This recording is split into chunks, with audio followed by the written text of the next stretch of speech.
తాకట్లో ఉన్న మీ బంగారాన్ని విడిపించి ఆ రోజు ఆన్లైన్ రేటుకి కొంటాం. Sharma gold company.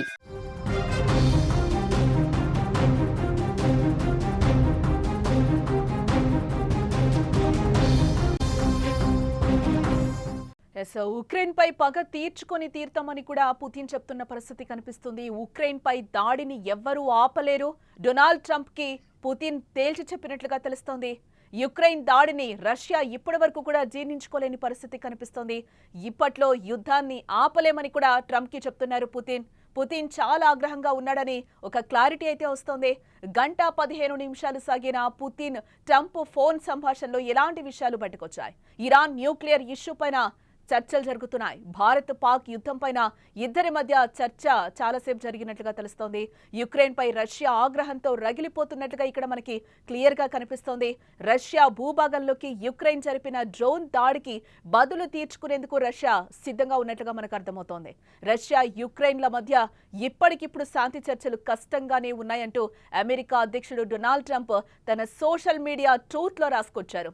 దీన్ని బట్టి చూస్తుంటే రాబోయే రోజుల్లో రష్యా యుక్రెయిన్ల మధ్య యుద్ధం ఎలా ఉంటుందో కూడా మనకి కళ్లకు కట్టినట్లుగా కనిపిస్తోంది. రష్యా యుక్రెయిన్ల మధ్య శాంతి చర్చల్లో భాగంగా రష్యా అధ్యక్షుడు పుతిన్ కు అమెరికా అధ్యక్షుడు ట్రంప్ ఫోన్ చేశారు. ఇరువురు నేతలు దాదాపు గంటకు పైగా ఫోన్లో పలు అంశాలపై చర్చించినట్లుగా కూడా సమాచారం. రష్యా భూభాగంలో ఇటీవల యుక్రెయిన్ చేపట్టిన సాహసోపేతమైన డ్రోన్ దాడి ఘటన వీరి మధ్య చర్చకొచ్చింది.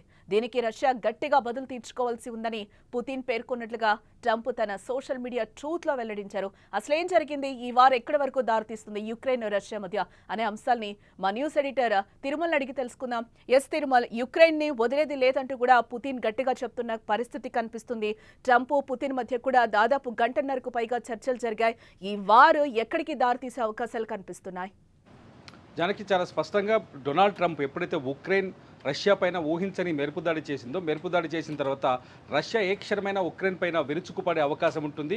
ఆ తీవ్రతని కొంత తగ్గించడం కోసం డొనాల్డ్ ట్రంప్ నేరుగా రష్యా అధ్యక్షుడు వ్లాదిమిర్ పుతిన్కి కాల్ చేసినారు. అయితే ఈ కాల్ నిన్న సాయంత్రం అంటే ఒక 6 గంటల క్రితం ముగిసింది. ఈ కాల్లో దాదాపు 1:15 రెండు దేశాల అధ్యక్షులు మాట్లాడుకున్నారు. ఈ రెండు దేశాల అధ్యక్షుల మాటల్లో ఎక్కువగా ఉక్రెయిన్ చేసిన ఈ ఏదైతే ఆపరేషన్ స్పైడర్ వెబ్ ఉందో, ఈ ఆపరేషన్ స్పైడర్ వెబ్ పైన ఎక్కువగా చర్చ జరిగినట్టుగా తెలుస్తుంది. ఒకవేళ ట్రంప్ యుద్ధాన్ని ఆపండి, లేకపోతే నిజానికి ట్రంప్ నిన్న మళ్ళీ ప్రపోజల్ చేశాడు, ఉక్రెయిన్తో శాంతి చర్చలకు వెళ్ళాలి, ఉక్రెయిన్తో యుద్ధాన్ని ఆపాలని డొనాల్డ్ ట్రంప్ పుతిన్కి ప్రపోజ్ చేశాడు. కానీ పుతిన్ ఈ ఒక్క విషయం తప్ప మిగతావన్నీ మాట్లాడదామని ట్రంప్కు తేల్చి చెప్పినట్టుగా తెలుస్తుంది. ఉక్రెయిన్ కొట్టిన దెబ్బను మేము చాలా ఎక్కువగా ఫీల్ అవుతున్నాము, చాలా బలంగా తీసుకుంటున్నాం. ఉక్రెయిన్ మా ఏదైతే బాంబర్లపైన, యుద్ధ విమానాలపైన దాడి చేసింది, అది మా భూభాగంలోకి వచ్చి మా భూభాగంలో నుంచే డ్రోన్లను ఎగరవేసి మమ్మల్ని దెబ్బ కొట్టింది.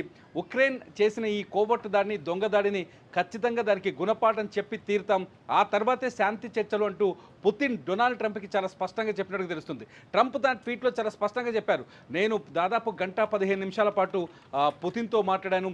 పుతిన్తో మాటల్లో ఉక్రెయిన్ గురించి ఎక్కువగా మాట్లాడాం. ఉక్రెయిన్లో జరిగిన రష్యా పైన జరిగిన వైమానిక దాడిపైన, రష్యా విమానాల్ని ధ్వంసం చేసిన విషయం పైన ఎక్కువసేపు మాట్లాడాము.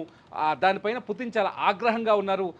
ఇప్పట్లో శాంతి చర్చలకు వచ్చే అవకాశం కనిపించట్లేదు, వారు ఇప్పట్లో జరిగే అవకాశం లేదని తన ట్వీట్లో ట్రంప్ చాలా స్పష్టంగా ట్వీట్లో చెప్పారు. ఆ తర్వాత ఇరాన్ న్యూక్లియర్ ఇష్యూ, ఆ తర్వాత భారత్ పాకిస్తాన్ మధ్య జరిగిన యుద్ధం, ఈ అంశాలన్నింటిపైన క్యాజువల్గా మాట్లాడుకున్నప్పటికీ చాలా స్పష్టంగా పుతిన్ అవకాశం అంటే పులి ఒక అడుగు వెనకేసినంత మాత్రాన శాంతించిందని, లేకపోతే వేటాడకుండా ఉంటుందని అనుకోవడం పొరపాటు అని ట్రంప్ చాలా స్పష్టంగా అర్థమయ్యేటట్టుగా చెప్పాడు. మొత్తానికి యూరప్ దేశాలు డొనాల్డ్ ట్రంప్ పైన ఒత్తిడి తెస్తున్నాయి.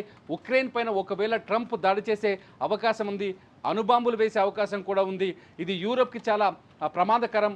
నాటో దేశాలని పగబట్టాడు పుతిన్, నాటో దేశాలని టార్గెట్ చేసే అవకాశం ఉందని చెప్పేసి ఆ తీవ్రతను కొంచెం తగ్గించేందుకే డొనాల్డ్ ట్రంప్ మధ్యవర్తిగా పుతిన్కి ఫోన్ చేసినట్టు తెలుస్తుంది. డొనాల్డ్ ట్రంప్ ఇంకొక ట్వీట్లో చాలా స్పష్టంగా పుతిన్తో మాట్లాడిన మాటల్లో భవిష్యత్తులో ఏదైతే యుద్ధం ముగుస్తుందో, యుద్ధం ముగిసిన తర్వాత నాకు అమెరికాకి రష్యాకి మధ్య మంచి ట్రేడ్ ఒప్పందం కూడా కుదురుతుందని ఆశాభావాన్ని వ్యక్తం చేశారు. అంటే ట్రంప్ పుతిన్ని కూల్ చేయడానికి, సైలెంట్ చేయడానికి కొందరు ప్రయత్నించినట్టుగా స్పష్టంగా అర్థమవుతుంది. ఇదంతా చూస్తుంటే ఒక్కటి మాత్రం చాలా స్పష్టంగా అర్థమైంది ఏంటంటే డొనాల్డ్ ట్రంప్ పుతిన్ ఖచ్చితంగా ఉక్రెయిన్ పైన పగ తీర్చుకోబోతున్నాడు. రష్యా ఏ క్షణమైన ఉక్రెయిన్ పైన దాడి చేసే అవకాశం స్పష్టంగా ఉంది. ఈ విషయాన్ని ప్రపంచానికి అర్థమయ్యేటట్టు చెప్పేందుకే ట్రంప్కు చాలా స్పష్టంగా అర్థమయ్యే రీతిలో చెప్పాడని అర్థమవుతోంది జానకి. ఎస్ తిరుమల, అంటే గతంలో కూడా ట్రంప్ ఒక రకంగా పుతిన్ని వార్న్ చేసిన పరిస్థితి కూడా కనిపిస్తుంది. యుక్రెయిన్తో ఎట్లాంటి యుద్ధము వద్దని చెప్పి కూడా ఈ రోజు ఆయన ఫోన్లో కూడా క్లియర్గా చెప్పారు. ట్రంప్కి ఖచ్చితంగా మేము పగ తీర్చుకుంటాము, అదే దీంట్లో ఉన్నామని కూడా చెప్తున్న పరిస్థితి అయితే కనిపిస్తుంది. ఫోన్లో కూడా ఆయన క్లియర్గా చెప్పిన పరిస్థితి. అంటే ఇదే నేపథ్యంలో అణుబాంబుతో దాడి చేసే అవకాశాలు కూడా ఉన్నాయని అనుకోవచ్చు అంటారు ఇక్కడ క్లియర్గా యుక్రెయిన్పై. కానీ రష్యా ప్రస్తుతానికి అటువంటి ఆలోచన చేయట్లేదు అనేది యూరప్ మీడియా చెప్తుంది. రష్యన్ మీడియా కూడా ప్రస్తుతానికి పుతిన్ అణుదాడికి దిగకపోవచ్చు అని అంచనాలు వేస్తున్నాయి. కాకపోతే సిచ్యువేషన్ ఎట్లుందంటే ఉక్రెయిన్ చేసిన దాడిని ప్రతీకారంగా అణుదాడి చేస్తాడనే చర్చ మాత్రం ప్రపంచవ్యాప్తంగా జరుగుతుంది. ఖచ్చితంగా న్యూక్లియర్ అటాక్ ఉండే అవకాశం ఉందంటూ ఇంటర్నేషనల్ మీడియా కూడా అభిప్రాయాన్ని వ్యక్తం చేస్తుంది. అయితే ట్రంప్ కొద్ది రోజుల క్రితం, ఒక వారం క్రితం పుతిన్ని చాలా తీవ్రంగా తప్పుబట్టారు. పుతిన్ పిచ్చోడ్లా ప్రవర్తిస్తున్నాడు, పుతిన్కి బుర్ర లేదు, పుతిన్ అడ్డగోలుగా రక్తదాహం తీర్చుకుంటున్నాడు ఉక్రెయిన్ పైన అంటూ ట్రంప్ ఘాటు వ్యాఖ్యలు చేశాడు. అప్పుడు పుతిన్ పెద్దగా రియాక్ట్ అవ్వలేదు. కానీ పుతిన్ సభ్యవర్గం ఏదో పరిపాలనా వర్గం మాత్రం చాలా తీవ్రంగా రియాక్ట్ అయింది. డొనాల్డ్ ట్రంప్కు తెలియదేమో, డొనాల్డ్ ట్రంప్ ఒకవేళ అర్థం చేసుకోవాల్సి వస్తే ఒకవేళ పుతిన్ తిరగబడితే అది 3వ ప్రపంచ యుద్ధం అవుతుంది. ఈ విషయాన్ని డొనాల్డ్ ట్రంప్ గుర్తించలేకపోతున్నాడంటూ పుతిన్ పాలక వర్గం చాలా స్పష్టంగా ట్రంప్ పైన చాలా బాహాటంగా వార్నింగ్ ఇచ్చింది. అంటే ట్రంప్ మొదట నోరు జాడాడు. ట్రంప్ అంతే, ఫస్ట్ నోరు జారుతాడు. మన ఇండియా విషయంలో కూడా అలాగే మాట్లాడాడు ట్రంప్ చాలా స్పష్టంగా. ఇవాళ ట్రంప్ ఇండియాను కూడా దూరంగా చూస్తున్నాడు, లేకపోతే దోస్తీగా చూడట్లేదు. పైకి మాత్రం ఒక రకంగా మాట్లాడుతూ ఇండియాని యుద్ధాన్ని మేమే ఆపామంటున్నాడు, సుంకాలు వేస్తున్నాడు. అల్యూమినియం తాజాగా అల్యూమినియం అట్లాగే ఐరన్ పైన 50% 50% సుంకం విధించేందుకు రెడీ అవుతున్నాడు ట్రంప్. నిన్న రష్యాతో మీరు యుద్ధ సామాగ్రి కొనుగోలు చేయకూడదు అంటూ నిన్న అమెరికా వార్నింగ్ ఇచ్చింది. ఇదంతా చూస్తుంటే ట్రంప్ డ్రామా నాటకం అంతా చాలా స్పష్టంగా కనపడుతుంది. అమెరికా ఎటు కలిసి వస్తే అటువైపు వెళ్ళిపోతుంది అమెరికా చాలా స్పష్టంగా. ఇప్పుడు నిన్న రష్యాతో ట్రంప్ పుతిన్తో మాట్లాడడానికి మొదటి కారణం ఏంటంటే ఇరాన్ భయం చాలా భయంకరంగా ఉంది అమెరికాకి. ఇరాన్ న్యూక్లియర్ వెపన్స్ని తయారు చేస్తుంది. ఈ న్యూక్లియర్ వెపన్స్ విషయంలో కంట్రోల్ చేయాలని ఇరాన్ని పుతిన్ పైన ఒత్తిడి తెచ్చే ప్రయత్నం చేశారు ట్రంప్. కానీ ఇక్కడ సిచ్యువేషన్ అందుకు అనుకూలంగా లేదు. ఉక్రెయిన్ రష్యా మధ్య యుద్ధ వాతావరణం రష్యాకి తీవ్రమైన నష్టాన్ని కలిగించింది. ఉక్రెయిన్కి యూరప్ దేశాల మద్దతు స్పష్టంగా కనిపిస్తోంది. దొంగతనంగా ట్రంప్ కూడా, అమెరికా కూడా జో బైడెన్ ఉన్నప్పుడు చాలా స్పష్టంగా ఉక్రెయిన్ జోలికి వస్తే మేము వస్తాం యుద్ధంలోకి అని చెప్పడం. ఇదంతా చూస్తుంటే అమెరికా పైన పెద్దగా గుడ్ ఒపీనియన్ పుతిన్కి అయితే కనిపించట్లేదు. అమెరికా మాత్రం అన్ని పరిస్థితులను తమకు అనుకూలంగా మార్చుకునే ప్రయత్నం చేయడం, లేకపోతే ట్రేడ్ ఆంక్షలు విధిస్తామని చెప్పడం, శాంక్షన్స్ విధిస్తామని చెప్పడం, ఇదంతా చూస్తుంటే ట్రంప్ కొంత తిక్కమక్కగా ప్రవర్తిస్తున్నారనే చర్చ కూడా ఉంది. ఇది పుతిన్ కూడా ఈ అభిప్రాయంతో ఇవ్వడానికి తెలుస్తుంది. అందుకని ఉక్రెయిన్ విషయంలో మీరు మాట్లాడాల్సిన అవసరం లేదు, మేము చూసుకుంటామని చాలా స్పష్టంగా నిన్న ట్రంప్కు తేల్చి చెప్పినట్టుగా స్పష్టంగా అర్థమవుతుంది దానికి. ఎస్, అంటే యుద్ధాన్ని ఆపలేమని కూడా పుతిన్ చెప్తున్న పరిస్థితి కనిపిస్తుంది. ఎలాగో అణుబాంబులు వేసే దాడి కూడా లేదు అని చెప్పి కూడా నేషనల్ మీడియా చెప్తున్న పరిస్థితిలో మరి ఏం చేయబోతున్నారు అనుకోవచ్చు అంటారు పుతిన్ సైలెన్స్ని మనం ప్రమాదకరంగానే చూడాలి. పుతిన్ ఏ క్షణమైన ఉక్రెయిన్ పైన దాడి చేయొచ్చు. ఖచ్చితంగా ఇప్పటికే బార్డర్లో రక్తసిక్తం కనిపిస్తుంది. వీళ్ళ సైన్యాన్ని వాళ్ళ సైన్యాన్ని వీళ్ళు కాల్చి చంపేస్తున్నారు. దాదాపు 200 ప్లేసెస్లో రష్యా ఉక్రెయిన్ సరిహద్దులో 200 ప్లేసెస్లో దాడులు జరిగాయి. సైన్యం పైన అటాక్ జరుగుతుంది, డ్రోన్ అటాక్ జరుగుతున్నాయి. మొత్తానికి అది యుద్ధం భీకర స్థితిలో ఉంది. తాజాగా నార్త్ కొరియా కూడా అన్కండిషనల్గా ఎటువంటి షరతులు లేకుండా రష్యాకు సహకరిస్తామని చెప్పడంతో కొంత యుద్ధ పరిస్థితి మాత్రం తీవ్రమైన పరిణామాల వైపే కనిపిస్తున్నాయి, దారితీస్తున్నాయి. సో యుద్ధం మరింత భీకరంగా మారే అవకాశం అయితే స్పష్టంగా కనిపిస్తుంది.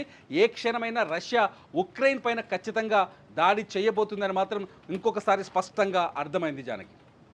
రైట్ తిరుమల. ఎస్, మొత్తంగా మనం చూసుకుంటే యుక్రెయిన్ పై రష్యా ఆగ్రహంతో ఊగిపోతున్నట్లుగానే కనిపిస్తుంది. ఖచ్చితంగా మేము ప్రతీకార చర్య తీర్చుకుంటామని కూడా ట్రంప్తో పుతిన్ నిన్న చెప్పిన పరిస్థితి అయితే మనకి క్లియర్గా కనిపిస్తోంది. ఎస్, ఇప్పటివరకు అయితే పుతిన్ సైలెంట్గా ఉన్నారు, కానీ పగ అయితే తీర్చుకోవడం పక్కా అని కూడా ఆయన చెప్తున్న సిచ్యువేషన్. కానీ ఏ టైంలో ఏం జరుగుతుంది అనేది కూడా ఇప్పటి వరకు తెలియని సిచ్యువేషన్ అయితే కనిపిస్తుంది. బట్ ప్రతీకారంతో రగిలిపోతోంది యుక్రెయిన్ దాడిని ఇప్పటి వరకు కూడా రష్యా తీసుకోలేకపోతుందని మనం చెప్పుకోవచ్చు. యుక్రెయిన్ జరిపిన డ్రోన్ దాడికి బదులు తీర్చుకునేందుకు రష్యా సిద్ధంగా ఉన్నట్లుగా కూడా మనకు అర్థమవుతోంది.